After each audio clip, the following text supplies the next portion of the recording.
Olá! Nesse IELTS Reading Assignment, o que precisamos fazer, como de padrão, é primeiro, ler o primeiro parágrafo por completo. Depois, ler o primeiro período de cada parágrafo subsequente. Então, aqui no caso B, vai do perhaps até o instant. E depois de ler o primeiro período deste parágrafo, você vai ao último período dele, que no caso é o in the field of vision science, indo até o perceive them. Então você vai ter toda essa parte central que a priori você não vai ler. E você aplica essa mesma estratégia para ler o parágrafo B, C, D e assim por diante, até o final. E chega até o último parágrafo, que no caso é o parágrafo J. E você o lê por completo também. Então, o que você vai buscar fazer na sua primeira leitura do texto? Porque lembre-se, eu não estou aqui falando para você fazer uma leitura pelas coxas. O que eu estou falando é uma leitura inicial que se faz antes de ir para as questões, envolve você ler de forma seca o texto, para, sem precisar de ler o texto por completo, ainda assim ter a capacidade de compreender não somente o que o texto, de uma forma geral, fala, mas também o que cada parágrafo fala sobre. Então, o que você lê por completo no texto é tanto tanto o primeiro quanto o último parágrafos. Agora, nos parágrafos intermediários, entre o primeiro e o último, você lê o primeiro e o último período. Você então lê você lê o primeiro período porque o primeiro período é o tópico frasal do parágrafo. O tópico frasal de um parágrafo é a essência dele logo no seu começo. Ele define o tópico que o parágrafo abrange de uma forma bem clara. E depois, a continuação deste parágrafo nada mais é do que um aprofundamento do que foi a priori trago pelo começo do parágrafo.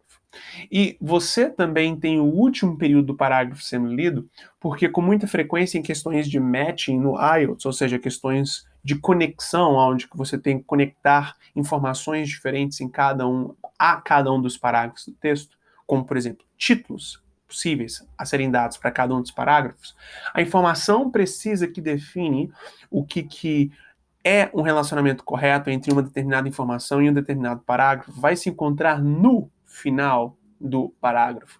Então, por exemplo, o que muito frequentemente vai definir para este parágrafo B, que ele é relacionado a uma determinada informação, como, por exemplo,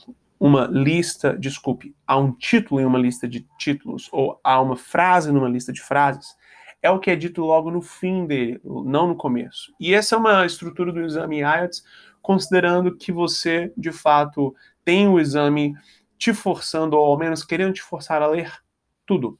Mas já que nós, na realidade, estamos já compreendendo como ele é estruturado, nós nos precavemos, nós nos prevemos a isto e lemos somente o último período. Para assim, caso a sessão tenha uma questão de matching, nós saibamos o que efetivamente ler para também fazê-la sem ter que ler o texto por completo, não é?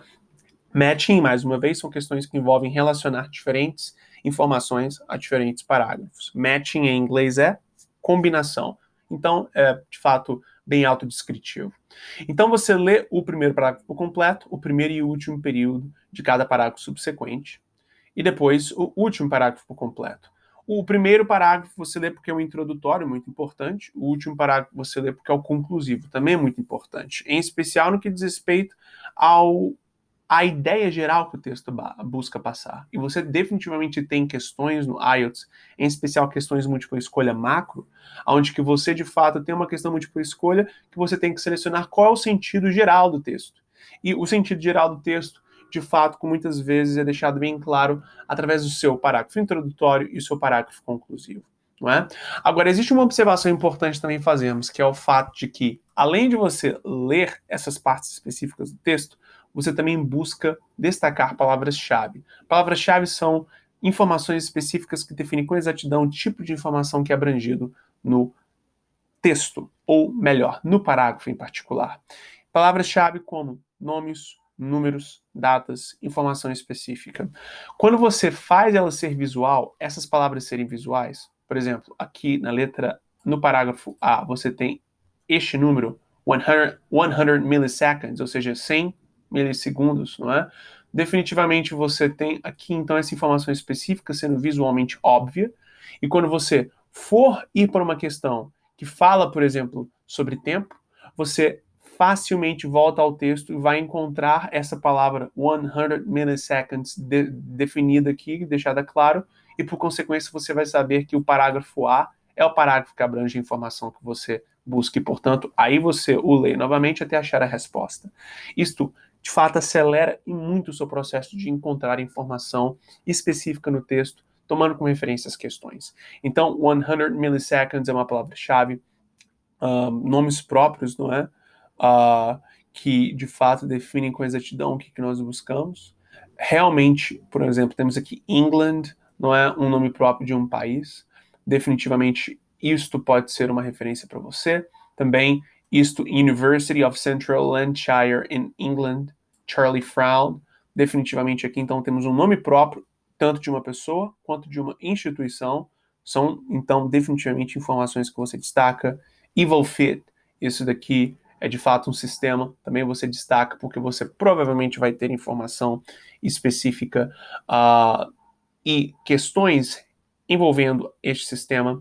Frauds, um sobrenome do especialista, mas também você destaca números próprios, 3% of 30%, e assim por diante, não é? Outra pessoa aqui, Palancinha, também um nome próprio, depois MIT Sinha Laboratory of Vision Research, um outro nome próprio, mas também de uma organização. Então, à medida que você vai lendo, você vai destacando palavras-chave. Agora, fica uma observação. Você vai ler para interpretação o primeiro e o último período de cada parágrafo, como dito. Agora, esta parte central que você não lê, você não precisa de ignorá-la por completo. O que é sugerido é que você, após ter lido o primeiro e o último parágrafo e destacado as suas palavras-chave, também passar o olho rapidamente nessa parte central do parágrafo que você não leu, em busca de palavras-chave também. E para encontrar essas palavras-chave não vai ser necessariamente difícil, porque elas se destacam visualmente do texto. Então, por exemplo, essas palavras-chave que a gente destacou aqui, você tem o U maiúsculo, você tem o E maiúsculo, você tem o E maiúsculo. Quando você tem um número, ele é bem óbvio em relação ao restante do texto. Então, tudo isso se destaca visualmente do texto e você consegue identificar sem nem ao menos ter que ler o texto para interpretação.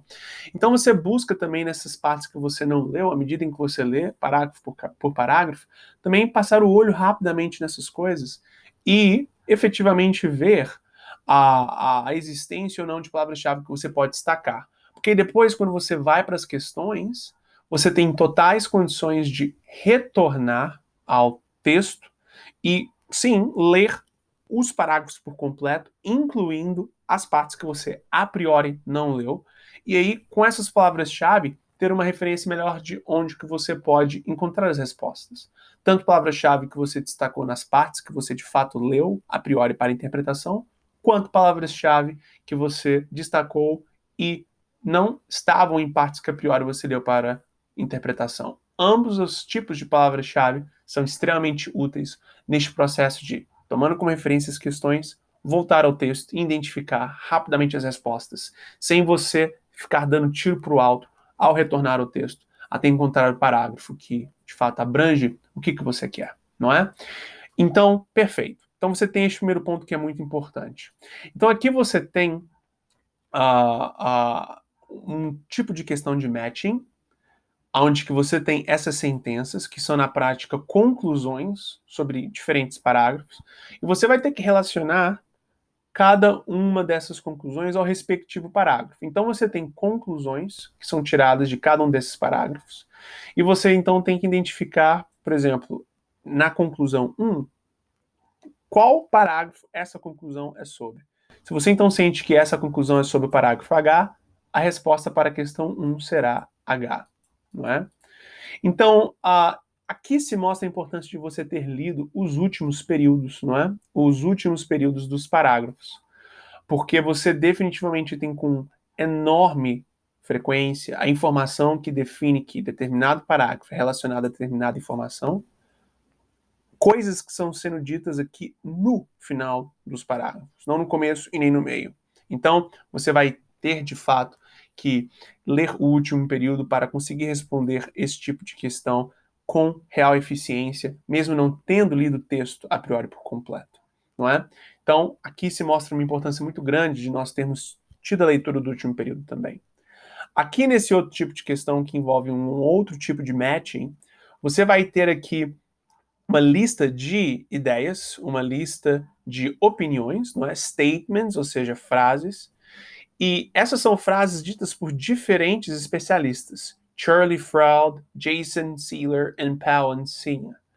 Então, aqui se encontra, mais uma vez, a importância de você ter destacado as palavras-chave à medida que você leu, porque você destacou os nomes. Com você, de fato, destacando as palavras-chave, parágrafo por parágrafo, tanto nas partes que você leu para interpretação, quanto nas partes que você não leu para interpretação, e considerando que também palavras-chave são nomes próprios, não é? Você vai facilmente conseguir encontrar esses nomes no texto. E aí, após encontrar esses nomes, você verifica o que está sendo dito logo antes do nome no texto e logo depois. É bem provável que você vai encontrar esses statements e vai conseguir, de fato, relacionar os statements aqui ditos com os seus respectivos autores. Então, aqui é uma comprovação da importância de você ter destacado palavras-chave à medida em que você lê o texto, porque agora você vai retornar ao texto bem mais rapidamente, não é? E aí agora você tem aqui no final um tipo de questão que envolve você completar partes incompletas de um summary, ou seja, de um resumo sobre uma determinada parte do texto. Você primeiro tem que, de fato, respeitar muitas das instruções no more than 2 words, não mais do que 2 palavras. Se você realmente fazer a resposta ter mais do que 2 palavras, você perderá a questão mesmo se sua resposta estiver certa. Então é crítico você respeitar ao pé da letra as instruções. Quando você tem esse tipo de questão, primeiro, Sinha's Project. Então é bem provável que estas questões, as respostas para essas questões estão no parágrafo que fala sobre Sinha, a Pawan Singh, aquela especialista aqui. Então é bem provável que está aqui logo no parágrafo H as respostas para essas últimas 3 questões, não é? Sinha é o sobrenome dessa especialista, não é? Então, perfeito. Você, além de tomar este relacionamento como referência, você também presta bastante atenção na informação que vem logo antes e logo depois da parte em branco. Assim você definitivamente sabe qual tipo de informação buscar no parágrafo ou nos parágrafos que você sabe que abrangem as informações específicas sobre Sinha. Tudo bem? Então, eu lhe desejo um ótimo assignment.